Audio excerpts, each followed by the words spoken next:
It's hard for me to plant roots, I notice, in my adult life.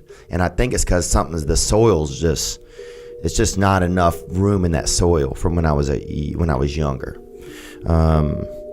And I wouldn't care if I was able to plant things in my life that would be able to grow effectively, but I've had trouble doing that, like relationships, commitment to things, wanting to start like a family or have a relationship, but struggle with it.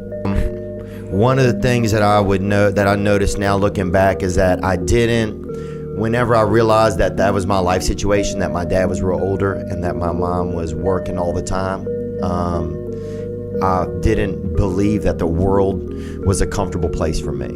So as a real young kid, there was enough elements in the atmosphere where I just made that choice my spirit made the choice, whatever it is, something inside of me. It wasn't a choice I made like I would make a choice now. How does one locate their complex trauma so they can begin to heal it, if it's possible? Yeah. The huge challenge is that so much of it exists in the subconscious mind. So we're not even aware of all of these mechanisms and kind of subconscious brain templates and programs that have been operating our life. It's almost like we're in autopilot. And because it's been normal for us all our life, we don't see it as being abnormal or unhealthy. And so that's where taking a program or watching videos where you begin to grow in self-awareness, to understand trauma, to understand the different characteristics of trauma. You know, sometimes I felt so hurt as a kid. I hold on to that hurt because sometimes it's the only relationship I had with my mother was that I was angry at her. You know, and it's all I had. It's the only thing that I had. So it was like so hard to let it go. It's been hard to let it go. Because the only thing that I had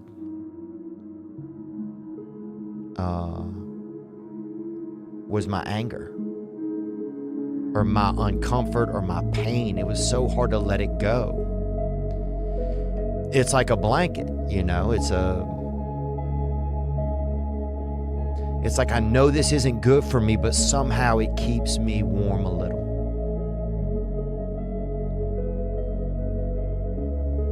You know, the only thing I had, when I was young, and I'm not talking about self-pity here or anything like that. I'm trying to really examine this, like why we hold on to those things. I know in my own life, if I do act a certain way, my thoughts will follow me. My thoughts really are your troops, really. You know, they say in a lot of recovery rooms that you can't think your way in the right action, but you can act your way in the right thinking. It's a common term, and it's easy for people that struggle with addiction or addictive personalities to understand that. It's real simple. But I had other family members who were struggling with drugs and alcohol, so I had this I didn't see that as like a way for me to get in a thing. Like, I didn't see that as an escape really for me. So I never used that as an escape. But as I got a little bit older in my life, I started realizing that I was uncomfortable. And some of the survival techniques I'd used as a child weren't helping me anymore. You mean even the comedy piece, even making people laugh? Did that start to wear out?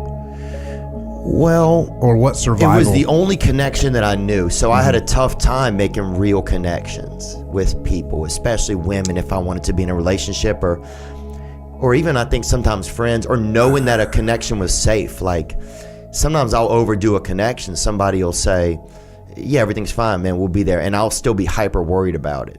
Now, I know what unhealthy is. Right. Now I can define it. What's healthy? I don't know what healthy. And that's where we talk about healing from complex trauma requires reparenting. You need surrogate family that can begin to model healthy for you, teach you healthy, and begin to help you learn healthy. But that requires the third piece, and that is connection. And that's the thing I fear the most. If people get to really know me, they're going to reject me. But what I've been craving all my life is true connection with safe people. And so trauma requires safe people to heal. It's got an academic element of self-awareness, but it's got a connection, reparenting element as well. Because for a long time, all I had was just my anger, and I was wronged. Is somebody's.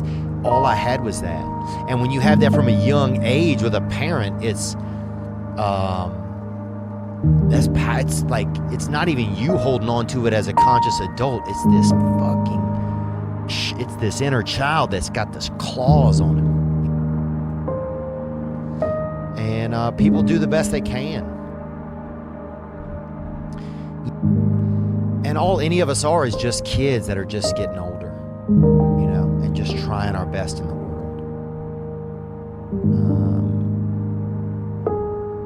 And sometimes it takes time. You can't really force it, but I think we can get into practices that help us get closer to forgiveness. And that's where I want to be. Because at a certain point, I'm tired of the grudges. Even if I'm not the one making them, even if they're from a young, I've got to talk to myself or have a relationship enough with my heart that's like, hey, trust me enough to walk us through this. It's like I don't trust the world to be a safe place for me. So whatever brought me into this world, whatever the elements are, these are not trustworthy elements. And not that I would treat them untrustworthy, not that I'd be mean to them, but just in my spirit knows that you have to take care of yourself. So then you start to try and manage everything yourself. So I was always really concerned with the only thing I had left then, like people would look at me, the bus dropped me off like in the poor neighborhood, and my dad was so old and my mom was always gone working. She wasn't like a mom some of the other kids had. So the only thing I could control was me, how you saw me. That was it. The only piece of my image I had was what you saw of me. So I would like bike to school so I didn't have to get off the poor bus. I would like befriend certain kids so you thought I was in a certain group. I was hyper concerned with kind of image management because it's all I had left. I try not to be seen around my family. Because I just didn't want, I don't know, I was just hyper concerned with the only thing that I had that I still had control over was my own image, really. So a lot of people go to therapy now because of a crisis in the present. They need to be able to understand that crisis is probably a symptom of something from the past. And so a lot of therapists just try to give you practical tools. Well, try this. And they're just putting Band-Aids on cuts on the symptoms. If you can get your therapist to go like, why am I doing this? What's underneath that's driving that response? And begin to look at shame, begin to look at fears that are there, fears of abandonment, fears of intimacy, fears of rejection, fears of failure. All of those can start getting down to the core root issues that come out of trauma. Yeah, sometimes I can ask myself, like, what's going on, and try to answer myself, like try to legitimately answer myself. Because my first thought would be like, oh, nothing. But then it's like, well, sometimes I get a feeling first, and that's a clue. Yes. A feeling is just like it's just like a little bit of like you saw something, but you don't really know.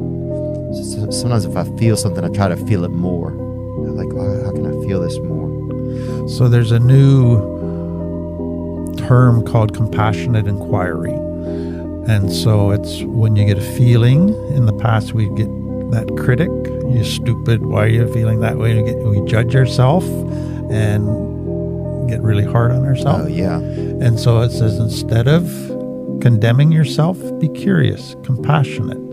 So you be kind to yourself and then go, what's going on here? And inquire. And you change the whole way you respond to feelings and triggers. you know, when it's fine. It's somebody else that's totally normal, but because some connections with people are always feel real new and scary to me. I think I was just scared to make them. So anyway, I started realizing I was having trouble making real connections with people. People would say, man, I feel like I don't know you, but I feel like I would be sharing a lot of stuff.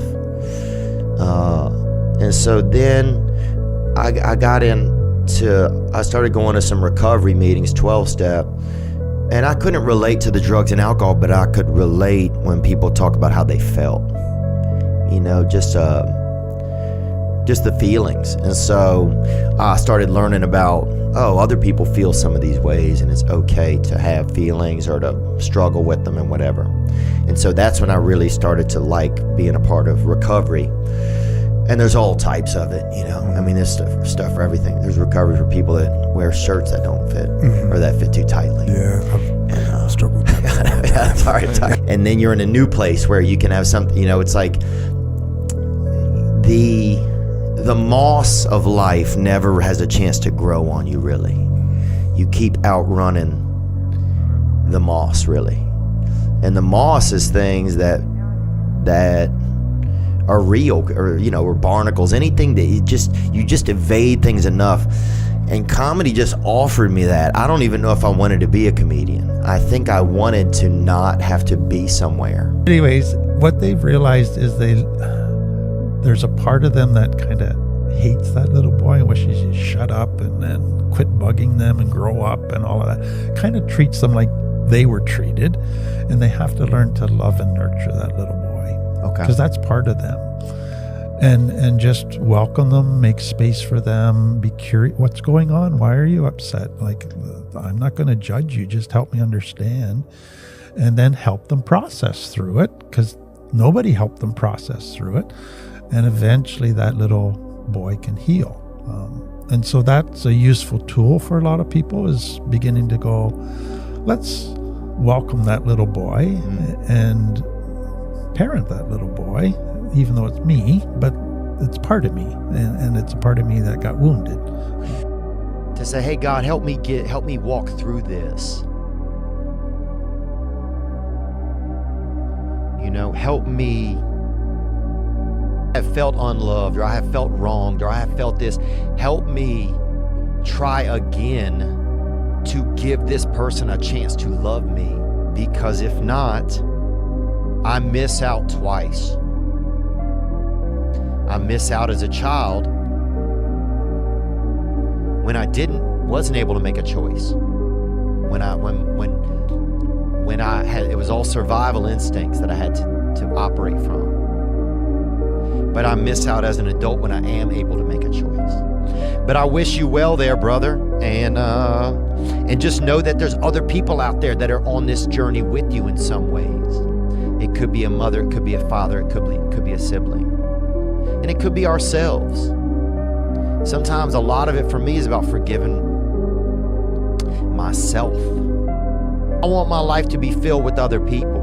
And so hopefully that is a direction that I can head in, you know, with the help of others and with the help of a higher power. You know, I've been there before, and I think I can be there again.